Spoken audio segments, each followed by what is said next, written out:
Shambulio la anga la Israel lililomuua mkuu wa usalama wa Iran Ali Larijani limeondoa mmoja wa watunga sera wenye uzoefu mkubwa na ushawishi ndani ya Jamhuri ya Kiislamu katika wakati muhimu sana. Larijani hakuwa kamanda wa kijeshi, lakini alikuwa mtu muhimu katika kuunda maamuzi ya kimkakati ya Iran.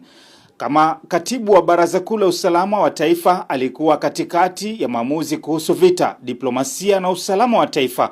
Sauti yake ilikuwa na uzito mkubwa katika mfumo wa uongozi, hasa katika kusimamia mvutano wa Iran na Marekani pamoja na Israel.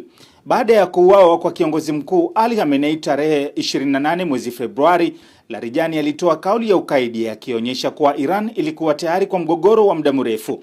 Kifo chake, ambacho sasa kimethibitishwa na vyombo vya habari vya serikali, kinakuja katikati ya kampeni pana ambapo maafisa kadhaa waandamizi wa Iran na makamanda wameuawa ndani ya wiki chache. Hali hii inaashiria juhudi endelevu ya kudhoofisha muundo wa uongozi wa Iran wakati wa vita. Licha ya msimamo wake mkali dhidi ya Iran na nchi za Magharibi, Larijani mara nyingine alielezwa ndani ya Iran kama mtu wa vitendo. Aliunganisha uaminifu wa kiitikadi na mbinu ya kiteknokrasia, akipendelea mikakati iliyopimwa kwa makini kuliko matamshi makali.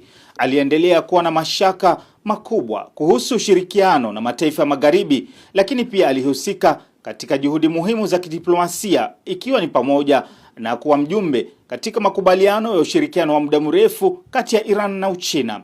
Wakati wa kifo chake, Larijani alikuwa anasimamia migogoro mikubwa mitatu. Wa kwanza ilikuwa ni vita vya wenyewe.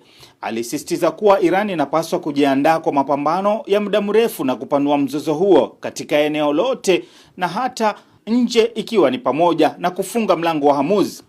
Wa pili ilikuwa ni wimbi la machafuko ndani ya nchi yaliyoanza kutokana na malalamiko ya kiuchumi, lakini haraka yakageuka kuwa maandamano mapana yaliyolenga kuangusha utawala wa Jamhuri ya Kiislamu.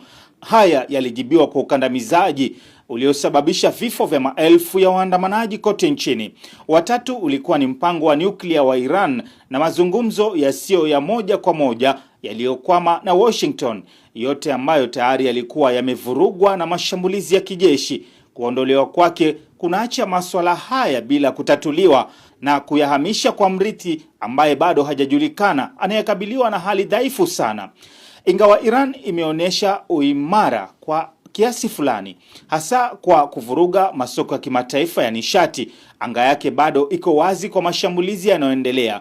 Kiongozi yeyote mpya wa ngazi ya juu atakabiliwa mara moja na hatari ya kulengwa. Nikiripotia Coco FM, mimi ni Joseph Jira.